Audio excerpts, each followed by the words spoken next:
Assalamualaikum warahmatullahi wabarakatuh.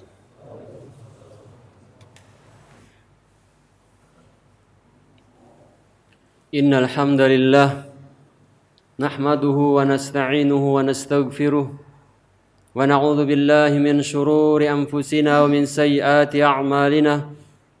May yahdihillahu fala mudilla lahu wa may yudlil fala hadiya lahu.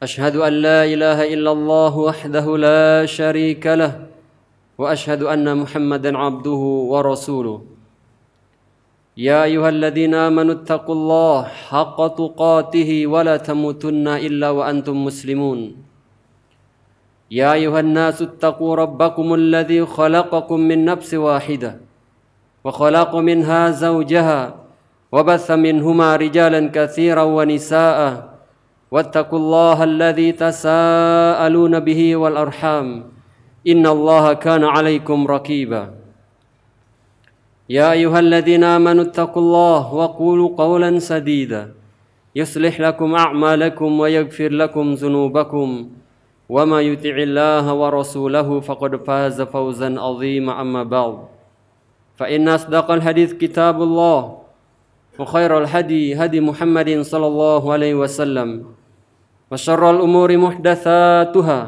وكل محدثة بدعة وكل بدعة ضلالة وكل ضلالة في النار. Ma'asyiral muslimin rahimani wa rahimakumullah. Marilah senantiasa kita meningkatkan ketakwaan kita kepada Allah Subhanahu wa taala dengan ketakwaan yang sebenar-benar dari definisi takwa itu sendiri. Dengan cara kita mengerjakan yang Allah perintahkan berdasarkan dalil dari Al-Quran dan Sunnah Nabi kita Muhammad SAW. Kemudian kita menjauhi apa yang Allah dan Rasulnya larang pun berdasarkan dalil dari Al-Quran dan Sunnah Nabi kita Muhammad SAW. Salawat serta salam semoga senantiasa tercurahkan bagi kekasih kita Nabi Allah Muhammad SAW. Terlebih pada hari Jumat yang mulia ini, hari di mana seluruh salawat hamba dinampakkan kepada Rasulullah SAW.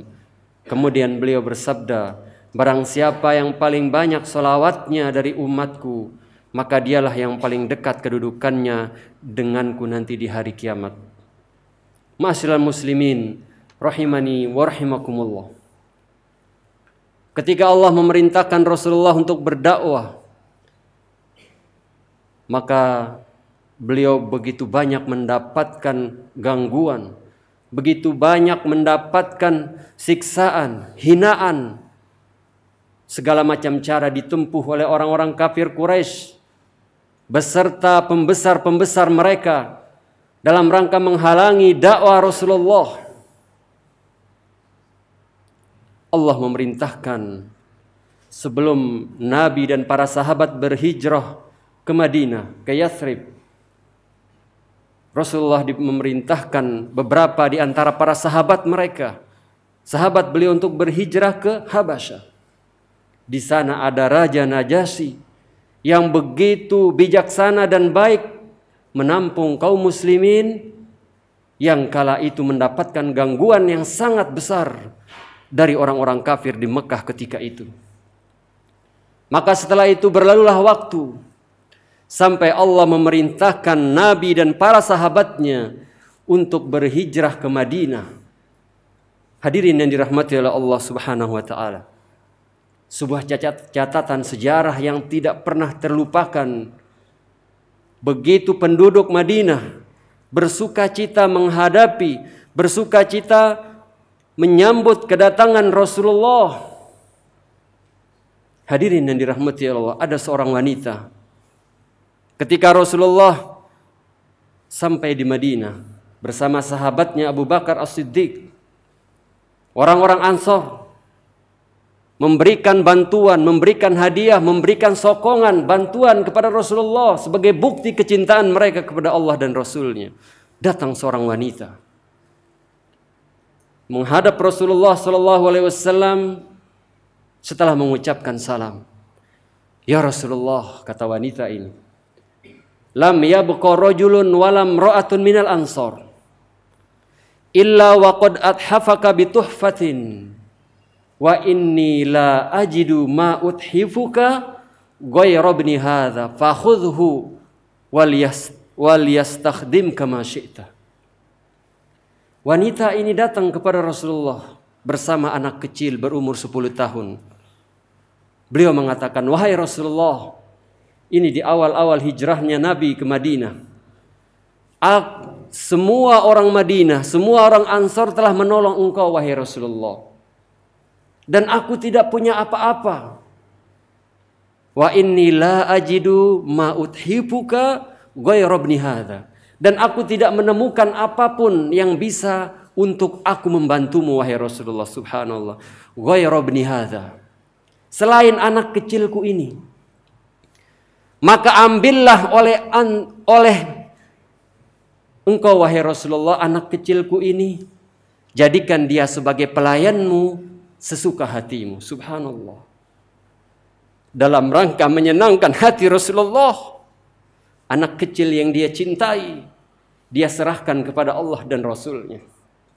Dialah Anas bin Malik dengan seorang ibunda bernama Gumaisah binti Milhan.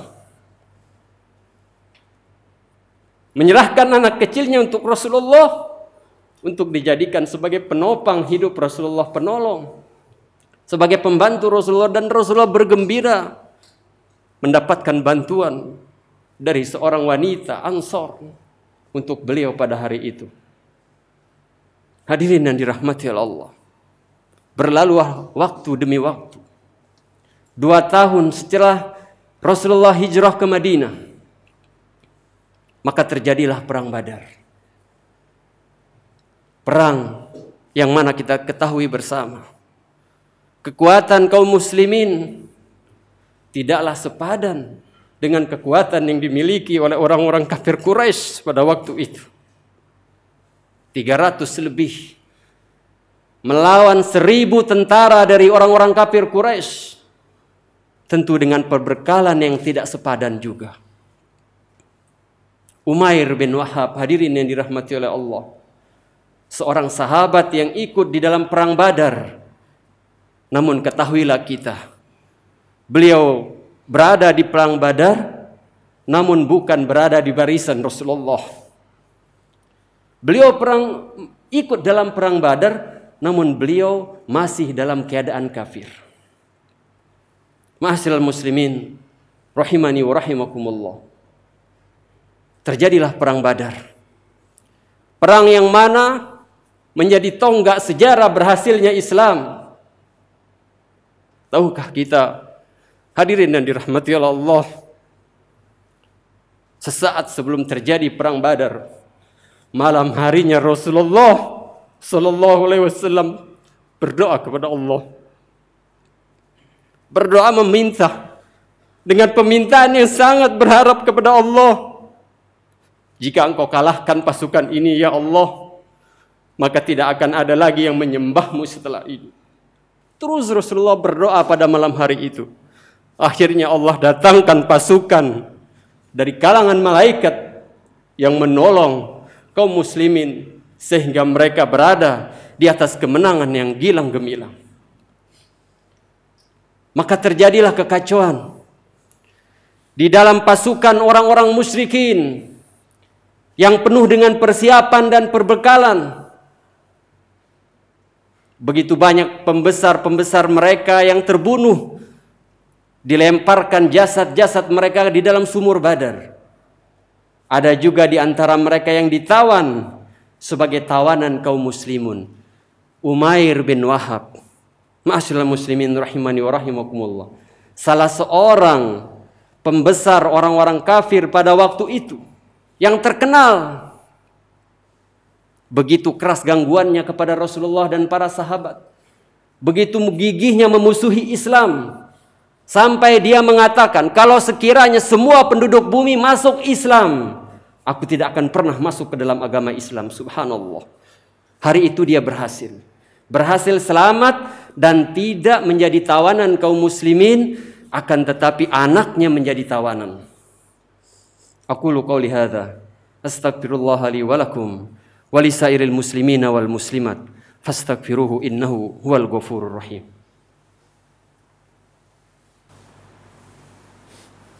Alhamdulillah hamdan katsiran thayyiban mubarakan fihi kama yuhibbu rabbuna wa yarda. Asyhadu an la ilaha illallah wahdahu la syarikalah wa asyhadu anna Muhammadan abduhu wa rasuluh. Kemudian sesampai di Mekah, Umair bin Wahab yang kala itu masih dalam keadaan kafir, yang begitu keras penentangannya kepada dakwah Rasulullah, datang ke Ka'bah pada pagi hari itu untuk bertabaruk dengan berhala-berhala yang ada di sana. Kemudian hadirin yang dirahmati oleh Allah, pagi itu dia bertemu dengan salah satu tokoh orang kafir Quraisy juga bernama Safwan bin Umayyah. Maka mereka berbicara dan berbincang-bincang mengenang kekalahan mereka dan menghitung-hitung pembesar-pembesar mereka yang tertewas di medan perang Badar. Mari kita duduk sejenak, berkata Safwan bin Umayyah kepada Umair bin Wahab. Kita berbicara tentang apa yang telah membuat kita kalah di perang Badar. Maka mereka berdua dialog, terjadi perbincangan antara mereka berdua di dekat Ka'bah. Maka Umair bin Wahab mengatakan, "Fawarabbil Ka'bah." Perhatikan ma'asyiral muslimin rahimani wa rahimakumullah. Orang-orang kafir dahulu, mereka tahu Tuhan itu Allah. Yang menciptakan mereka itu Allah. Yang memberi mereka rizki itu tahu kalau dia itu Allah. Begitu banyak di dalam Al-Quran dijelaskan, kalau sekiranya mereka ditanya siapa yang menciptakan, siapa yang beri rizki, la yaqulunna Allah. Pasti kata Allah, mereka akan menjawab Allah. Umair bin Wahab saat itu bersumpah, fawarabbil Ka'bah, demi Tuhannya Ka'bah. Laula duyunun alayya, laisa indi ma aqdiha bihi, wa iyalun akhsha alaihimud daya'a min ba'di, lama dhaitu ila Muhammadin wa hasamtu amrohu wa kafaftu syarrohu. Dia mengatakan berdua kepada Safwan bin Umayyah, demi Allah, kalau sekiranya bukan karena utangku yang banyak, kata dia, yang aku belum punya uang untuk membayar utang-utangku tersebut, dan aku memiliki anak keluarga yang banyak yang butuh untuk aku nafkahi. Kalau bukan karena itu, lama dhaitu ila Muhammadin, niscaya akan aku pergi ke Madinah membunuh Muhammad, akan aku habisi perkaranya, akan aku hentikan keburukannya. Subhanallah. Dia mengucapkan perkataan itu di depan Safwan bin Umayyah dan tidak ada orang ketiga selain mereka berdua. Maka Safwan bin Umayyah memanfaatkan kesempatan. Sebelum itu dia mengatakan, "Tsumma atba'a yaqul bi sautin khafid." Kemudian dia berbicara, Umair bin Wahab dengan suara yang lirih. Wa inna fi wujudi ibni Wahbin ladaihim ma yaj'alu dhahabi amran tuthiru bihi syubuhat. Aku kalau seandainya pergi ke Madinah, kata Umair bin Wahab, kalau seandainya aku ke Madinah, orang-orang muslim di sana tidak akan curiga dengan kehadiranku karena di sana ada anakku yang sedang ditawan. Mereka mengira kedatanganku ke Madinah pasti sedang mengurus pembebasan tawanan anakku. Jadi Umair bin Wahab memberikan keyakinan kepada Safwan bin Umayyah bahwasanya penghalang dia untuk membunuh Muhammad hanya utang dan tanggungan keluarga. Ditambah dia memiliki anak yang sedang ditawan oleh orang-orang Islam, ini menjadi penyebab kemudahan dia pergi ke sana karena ada urusan. Maka Safwan bin Umayyah memanfaatkan kesempatan. Ij'al di dainaka alayya kullah. Kalau begitu, kata dia, saya akan tanggung utangmu semuanya. Keluargamu akan saya biayai sampai saya mati atau mereka yang mati. Hartaku banyak yang bisa aku gunakan untuk menafkahi semua anggota keluargamu. Sekarang kamu pergi, kata Sofwan bin Umayyah. Maka bergembiralah Umair bin Wahab dengan penuh kebencian, dengan penuh keangkuhan. Dia kembali ke rumahnya, mengasah pedangnya, menaburi pedangnya dengan racun. Dia berangkat ke Madinah menuju niat yang dia telah ikrarkan di hadapan Sofwan bin Umayyah. Sebelumnya dia mengatakan, uktum hadithana hadza wala tutli alaihi ahadan. Kalau begitu, rahasiakan pembicaraan kita berdua ini, jangan sampai diketahui oleh orang. Dijawab oleh Sofwan, laka dzalika. Kalau begitu kamu juga demikian.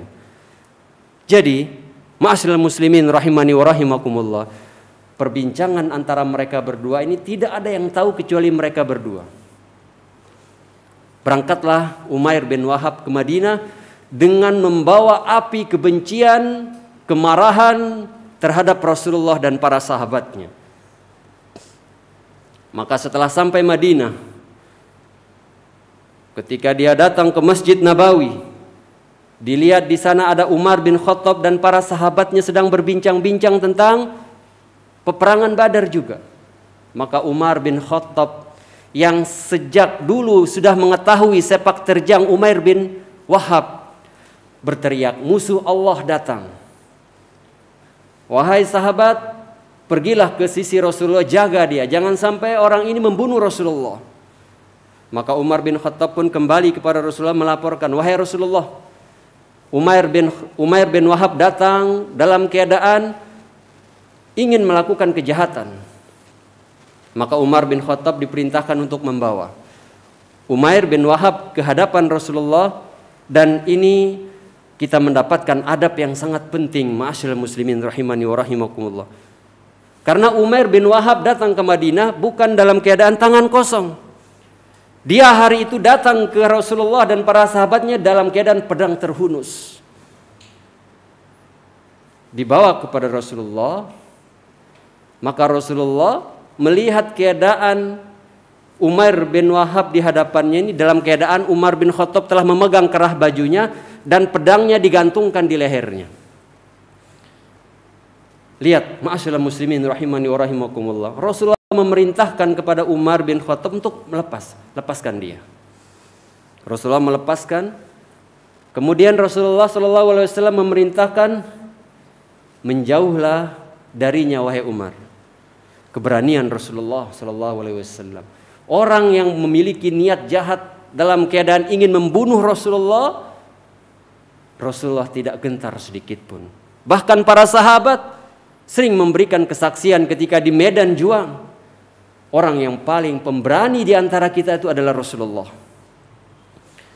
Maka Umar bin Khattab diperintahkan oleh Rasulullah untuk menjauh dari Umair bin Wahab. Dan Umair bin Wahab diperintahkan untuk mendekat oleh Rasulullah. Udnu ya Umair. Setelah dilepaskan oleh Umar bin Khattab, Umair bin Wahab diperintahkan oleh Rasulullah untuk mendekat. Udnu ya Umair. Mendekatlah engkau wahai Umair. Malladzi ja'a bika ya Umair. Ditanya oleh Rasulullah, kamu datang apa? Kalau bahasa kitanya, apa tujuan kedatanganmu wahai Umair? Maka Umair mengatakan, ji'tu fakaka hadzal asiril ladzi fi aidikum. Saya datang hari ini untuk membebaskan tawanan yang ada di tangan kalian. Maka Rasulullah mengatakan, usdukni ya Umair. Malladzi ji'ta lahu. Jujurlah kepadaku wahai Umair. Apa yang membuatmu datang? Ma ji'tu illa lidzalik. Aku tidak datang kecuali untuk perkara itu saja, kata Umair bin Wahab. Lihat bagaimana Rasulullah SAW dengan penuh adab, dengan penuh akhlak, bahkan dalam keadaan genting sekalipun. Orang datang menghunus pedang untuk membunuh beliau, beliau tetap tegar, beliau tetap sebagai pemberani, beliau tetap mendekat. Maka Rasulullah SAW setelah mendengar jawaban dari Umair bin Wahab, maka beliau mengatakan, bukankah engkau telah mengatakan berdua bersama Safwan bin Umayyah ketika engkau berkata berdua di sisi hijir di Ka'bah, laula duyunun alayya, kalau bukan karena hutang-hutangku yang banyak dan keluargaku yang begitu banyak yang harus aku tanggung, tentu aku sudah datang untuk membunuh Muhammad. Bukankah itu yang kau katakan? Subhanallah. Begitu kagetnya dia. Begitu kagetnya Umair bin Wahab mendengar pengakuan, mendengar pernyataan Rasulullah. Padahal mereka berdua mengatakan, uktum hadzal haditsana hadza wala tutli alaihi ahadan. Wahai Safwan bin Umayyah, jaga pembicaraan kita ini jangan sampai diketahui oleh orang. Begitu juga kamu, kata Safwan. Hari ini Rasulullah langsung mengetahui perkara mereka berdua. Dan ini yang membuat Umair bin Wahab terluluh hatinya. Tidak mampu menahan hidayah dari Allah. Kemudian dia terhentak, tertegun. Dan dia mengatakan, ya Rasulullah, tidak ada yang memberitahumu hal ini kecuali Allah. Karena pembicaraan ini tidak ada yang tahu kecuali saya dan Safwan bin Umayyah. Maka dia pun mengucapkan asyhadu an la ilaha illallah. Dia pun memeluk Islam pada hari itu. Dan semua kaum muslimin sampai hari itu sangat berbahagia dengan keislaman Umair bin Wahab. Sampai Umar bin Khattab mengatakan, lahin zirun kana ahabba ilayya min Umair bin Wahbin hina qadima ala Rasulillah sallallahu alaihi wasallam. Fal yaum wa huwal yaum ahabbu ilayya min ba'di abna'i. Seekor babi lebih aku cintai daripada Umair bin Wahab di hari ketika dia datang ingin membunuh Rasulullah. Tetapi hari ini Umair bin Wahab lebih aku cintai dari sebagian anak-anakku, kata Umar bin Khattab. Begitu berbahagianya orang-orang Islam pada hari itu. Dan beliau karena banyaknya dosa yang beliau lakukan, beliau pikirkan, maka beliau kembali ke Madinah, kembali ke Mekah, mengajak orang-orang yang dulu memusuhi Islam untuk masuk ke dalam Islam. Safwan bin Umayyah yang pada hari itu menunggu, terus menunggu, bagaikan mendengar halilintar, mendengarkan kabar bahwasanya Umair bin Wahab telah masuk ke dalam Islam. Ma'asyiral muslimin rahimani wa rahimakumullah. Inilah sekelumit cerita di antara cerita dan kisah para sahabat yang mana hari ini kita kehilangan suri tauladan. Kita mengambil tokoh-tokoh selain mereka sebagai panutan, padahal mereka tidak mengajarkan kecuali kesesatan, kemaksiatan, perzinahan, nyanyian dan semisalnya. Sudah saatnya kita kembali kepada idola kita yang Allah perintahkan untuk kita idolakan. Antum ma'aman ahbabtum. Kalian nanti di akhirat akan bersama orang-orang yang kalian cintai. Innallaha wa malaikatahu yusholluna 'alan nabi. Ya ayyuhalladzina amanu shallu 'alaihi wa sallimu taslima. Allahumma shalli 'ala Muhammad wa 'ala ali Muhammad kama shallaita 'ala Ibrahim wa 'ala ali Ibrahim fil alamin innaka Hamidum Majid. Allahumma ighfir lil muslimina wal muslimat wal mu'minina wal mu'minat al ahya'i minhum wal amwat innaka sami'un qaribun mujibud da'wat. Allahumma ighfir lana wa li ikhwanina alladhina sabaquna bil iman wa la taj'al fi qulubina ghillan lil ladzina amanu rabbana innaka ra'ufur rahim. Rabbana atina fid dunya hasanah wa fil akhirati hasanah wa qina adzaban nar. Subhana rabbika rabbil izzati amma yasifun wa salamun alal mursalin walhamdulillahi rabbil alamin. Tsumma qimis shalah. Terima kasih. Jazakumullahu khairan wa barakallahu fikum. Video ini dibuat atas partisipasi dari donasi Anda. Semoga menjadi amal jariah bagi Anda semuanya.